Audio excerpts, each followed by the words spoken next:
Bonjour à tous et bienvenue à cette nouvelle édition de la revue de la presse camerounaise.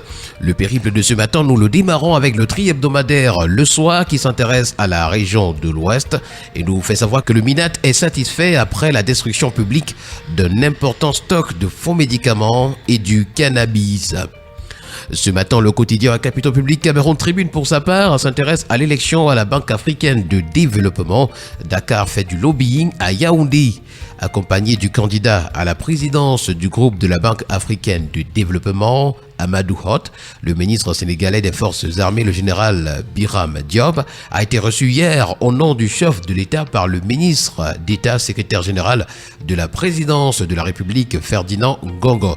Voilà une information à retrouver ce matin à la page 3 du quotidien à Capitaux Public. Le premier quotidien économique de la zone CEMAC, l'économie pour sa part, parle de la Côte d'Ivoire et du Cameroun. L'écart se creuse sur le plan de la compétitivité des entreprises entre les deux pays. C'est le résultat d'une analyse comparative suite à la publication par Jeune Afrique de son classement 2024 des 500 premières entreprises africaines. Proposition du Centre d'analyse des politiques économiques et sociales du Cameroun, CAPAC, pour inverser la tendance. C'est à retrouver ce matin en parcourant les colonnes du journal L'économie. L'hebdomadaire Expression économique, pour sa part, ce matin, parle des 500 premières entreprises africaines. Le Cameroun est dans la dégringolade.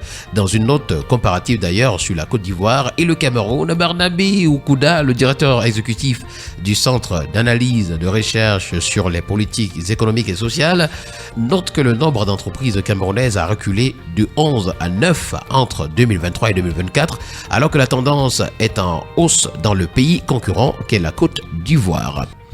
Le quotidien L'Info Chaud, pour sa part, ce matin, nous renseigne que suite aux envolées ironiques des hiboux relativement aux démissions massives à la FECAFOOT, c'est le tacle des Églisiens qu'on retrouve. Allez, on va continuer avec le quotidien Vert Émergence qui parle de la résolution des revendications des enseignants ce matin. Ce qu'il reste encore à faire est à retrouver à la page 5. Et transport et distribution de l'énergie électrique, retrouvons la revue des infrastructures par le MINE ce matin à la page 3. Également à lire dans les colonnes du journal ce matin, Badanki, la commune mise sur le recouvrement efficace des taxes communales. Attaque de Woulgos et 36 soldats décorés pour bravoure et puis examen officiel. Les inscriptions ont été repoussées au 18 avril. Toutes ces informations ainsi que bien d'autres, vous les aurez ce matin en parcourant les colonnes du quotidien Vert Émergence. Ouest-Eco, pour sa part, s'intéresse au RDPC dans la région de l'Ouest. D'ailleurs, c'est le docteur Comidor Ndimolu Amido qui prend ses fonctions et il dit également « Ceux qui voteront Paul Biya ne vont pas le regretter ». D'ailleurs, c'est à retrouver en parcourant les colonnes du journal. S'agissant du vote chaotique des comptes de 2024 à Baham, les conseillers municipaux secouent proprement le maire Kandem Dieudonné. Et puis, deuxième division de la Ligue régionale football Ouest, Fédéral du Noun délocalise ses matchs à Bangambi. En séjour d'évaluation de la situation sécuritaire, Paul Atangadi menace par anticipation ceux qui pensent perturber la présidentielle dans la région de l'Ouest. Le quotidien d'information républicaine, Le Drapeau, pour sa part, ce matin, parle de droits d'auteur de 2015 à 2017 et c'est la CIATV qui honore ses engagements. Après près d'une décennie de contentieux, la CIATV a réglé l'intégralité des droits d'auteur dus pour la période 2015-2017. Les deux derniers paiements d'un montant global de 531 millions de francs CFA ont été versés en décembre 2024 et février 2025 sur un compte dédié ouvert à la SCB Cameroun. Pour Élise Mbalameka, responsable de la supervision générale de l'ORSAR, il s'agit de l'aboutissement heureux d'un processus long et délicat. Ce matin, le quotidien EcoNews parle du pétrole et de gouvernance, retrouvant la pression de Trump sur le FMI pour la CEMAC. C'est l'information qui fait la grande une. On parle également de santé ce matin avec le quotidien de la santé, EcoSanté. 28e réunion de revue internationale d'éradication du ver de Guinée. C'est le Cameroun qui lance un appel à la solidarité pour éradiquer la maladie. Dans la région du Nord, le docteur Bouba Aman Joual organise une campagne médicale gratuite. À Douala, un nouveau-né a été abandonné vivant dans un sac plastique. La Tribune d'Afrique, pour sa part ce matin, parle de l'affaire Queen Fish Company et nous fait savoir que les actionnaires majoritaires saisissent les tribunaux internationaux. 17 ans de conflit, un verdict controversé. au plan local et 600 millions dans l'impasse.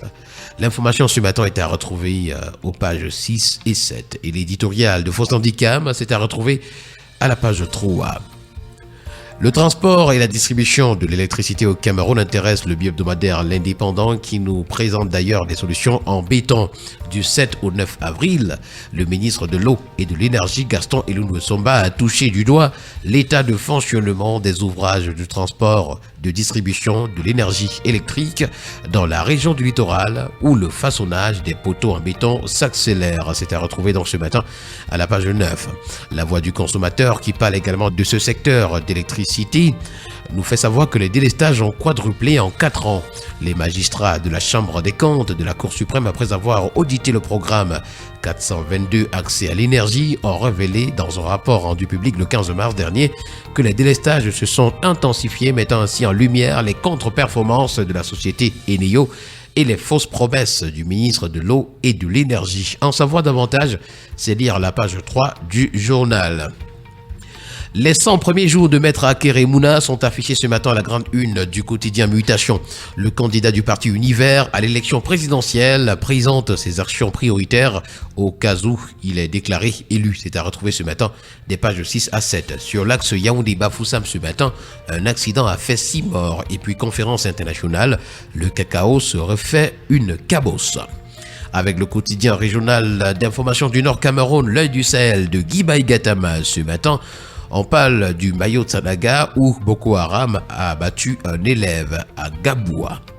Et voilà qui a permis de mettre un terme à cette sortie de la revue de la presse camerounaise. Merci à vous, chers auditeurs, mesdames et messieurs, d'avoir été à l'écoute ce matin. Le plaisir a été le nôtre de vous servir de cette manière. Retrouvons-nous demain pour une autre édition si Dieu le veut bien. Bonne journée à tous.